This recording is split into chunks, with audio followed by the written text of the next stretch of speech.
Olá, queridos. Eu sou a Maria Salomão. Nós vamos dar início ao nosso momento Perguntas e Respostas segundo o Espiritismo. O momento Perguntas e Respostas acontece todas as segundas e quintas-feiras. E nós estamos aqui para responder para você a sua dúvida. Envie as suas perguntas em nosso particular. O momento Perguntas e Respostas acontece nos grupos de WhatsApp e também na nossa página Centro Virtual Família Espiritual. E vamos à primeira pergunta de hoje. Questão número 1. Essa pandemia está nos deixando meio loucos, verdade? Será que vamos sobreviver a tudo isso sem ter muita perturbação espiritual? Realmente, meu irmão, minha irmã que fez essa questão, essa pandemia está deixando a gente bastante reflexivo. Vamos mudar a ideia de doido para bastante reflexivo. Porque isso não está acontecendo por acaso. Isso está acontecendo no nosso mundo porque nós estamos vivenciando, desde antes da década de 70, um período de transição planetária. E em um período de transição planetária acontecem pandemias, tsunamis. Por quê? Porque como o nosso mundo ainda é bem atrasado, nós precisamos evoluir. E você pode analisar que nesse momento de pandemia nós estamos tendo uma reflexão para como sobreviver a tudo isso. Essa pandemia, na verdade, ela vem buscar a união de todos os países para que juntos possamos viver melhor e ter uma resposta melhor para tudo o que está acontecendo, seja de forma econômica, seja política, enfim, para que nós possamos entender que precisamos uns dos outros e não devemos acumular excesso de bens materiais somente para uma pessoa, deixando que a outra passe fome.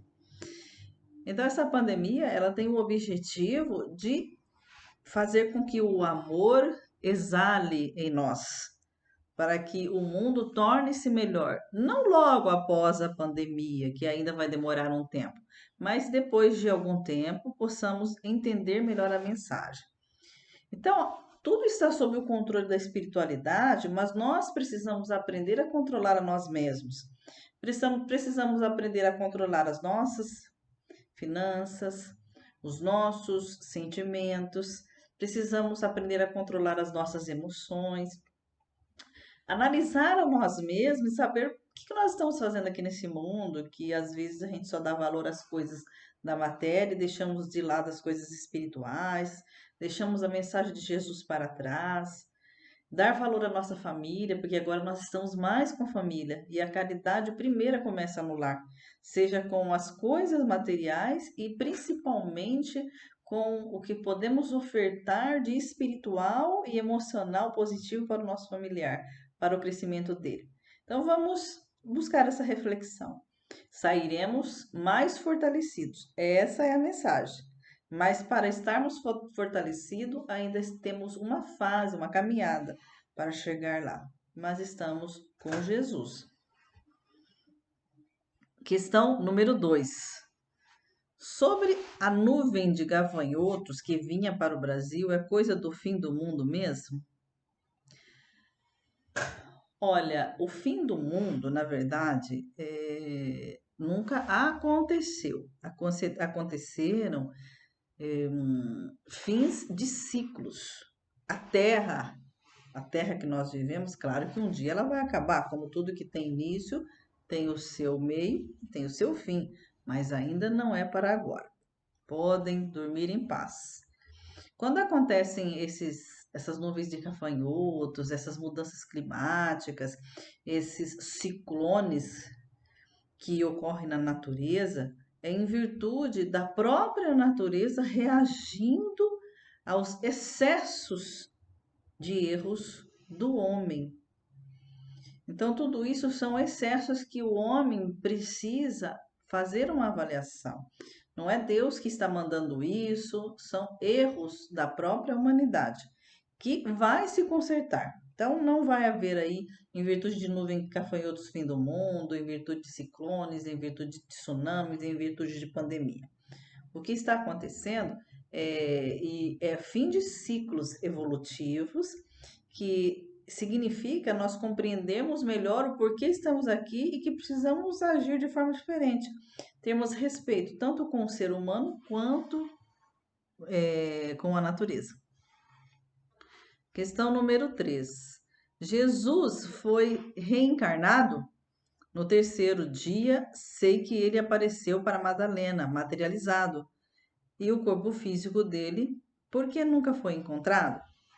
Então, Jesus, sim, ele reencarnou aqui conosco, desta vez, já na condição de um espírito puro, porque passou por processos reencarnatórios, e ele é o espírito mais evoluído que esteve aqui conosco, segundo os próprios espíritos respondem no Livro dos Espíritos. Ele reapareceu depois do seu desencarne na cruz, na condição espiritual. Ele apareceu materializado, né, o seu corpo perispiritual, porque nós temos esse corpo aqui material e nós temos um corpo sutil que se chama perispírito. Então foi esse perispírito que ele se apresentou, então, de forma materializada. Ele tinha condições para isso por ser Jesus Cristo, o espírito evoluído.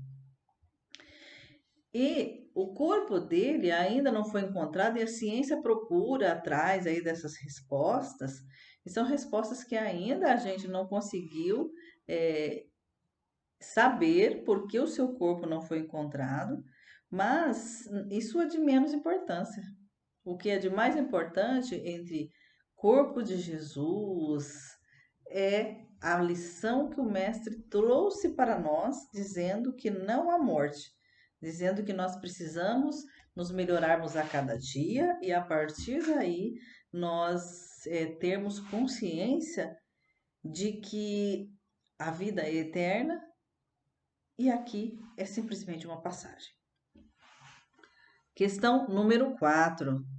Fui atendida por uma atendente fraterno e disse a ela que no outro centro espírita que frequento, me disseram que o meu problema, que perdura há quase 30 anos, problemas de relacionamento amoroso, é de origem de existência passada. E a atendente disse: embaraço conjugal não tem a ver com vida passada, não. O que te disseram foi irresponsabilidade, é para viver agora, mas ela falou de forma ríspida. Foi correta a postura desta atendente? Olha, minha irmã, é o seguinte: é muito difícil eu atender uma pessoa na condição de atendimento fraterno e poder já responder com certeza o que acontece na vida daquela pessoa. Qual seria a minha resposta para a sua dúvida com relação ao problema que você enfrenta há quase 30 anos de relacionamento amoroso? Quando nós temos problemas na nossa existência que perduram e a gente parece que não, a gente não consegue sair dele, a gente se vê em volta desses problemas, praticamente às vezes até a existência toda, é porque nós precisamos resolver essas questões. São questões que nós precisamos resolver. Essas questões, ela vem sim de outras existências passadas. Não tem a ver com, olha, relacionamento de, como que a pessoa colocou, embaraço conjugal não tem a ver com vida passada. Tudo que nós vivemos e que perdura mais na nossa existência tem a ver com a existência passada, sim. Claro que se eu arrumei hoje um namorado e eu tive um embaraço com ele, eu não vou falar que isso é de uma vida passada, não. Às vezes é uma questão de momento. Mas se eu tenho uma questão que perdura 30 anos, como você disse aí, é porque você precisa se resolver dentro de si mesmo com relação às suas relações pessoais, às suas relações amorosas. Então você precisa ver o que é que está precisando haver de mudança em você para solucionar esse problema. Porque como as pessoas que nascem com vícios. Ela sempre vai encontrar no caminho dela pessoas viciadas que ofereçam o álcool, que ofereça a droga. Por quê? Porque ela precisa vencer. E nós só vencemos as nossas dificuldades estando nelas. É assim que funciona. Então, eu não posso responder para você. O seu problema é de encarnação passada. Você vai fazer uma análise com você mesma, vai fazer uma análise das questões doutrinárias e vai chegar à sua própria conclusão. Nenhum atendente fraterno, assim como ninguém de centro algum, deve ser ríspido e procurar não entender as pessoas. Nós precisamos passar a doutrina e, a partir daí, conduzir as pessoas a ter as suas próprias conclusões. Questão número 5.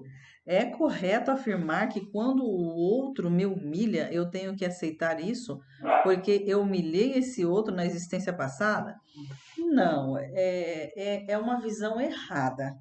Nós não devemos aceitar a humilhação, mas também não devemos responder a ela de forma agressiva. Nós precisamos exercitar a paciência, a humildade e a sabedoria. Então, ninguém tem o direito de nos humilhar. Ninguém. Pessoa alguma. Todos nós devemos ter respeito e respeitar.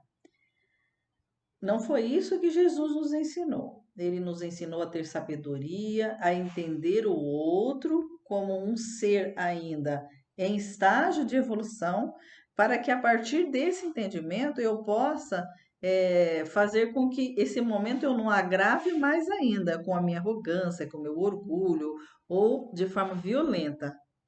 Mas nós devemos exercitar a humildade, podemos sim colocar a nossa posição de forma sábia e ponderada. É assim que um bom cristão ele deve agir, calar-se no momento certo e opinar com sabedoria. Questão número 6. Como podemos vencer o mal com o bem? Praticando o bem. É assim que a gente vence. Se nós temos dentro de nós o mal, porque a gente tem sim, porque o mal, o que que é o mal? O mal é a ausência do bem, segundo os espíritos. Então, se eu sou uma pessoa que eu não faço nada por ninguém, eu tenho o mal dentro de mim.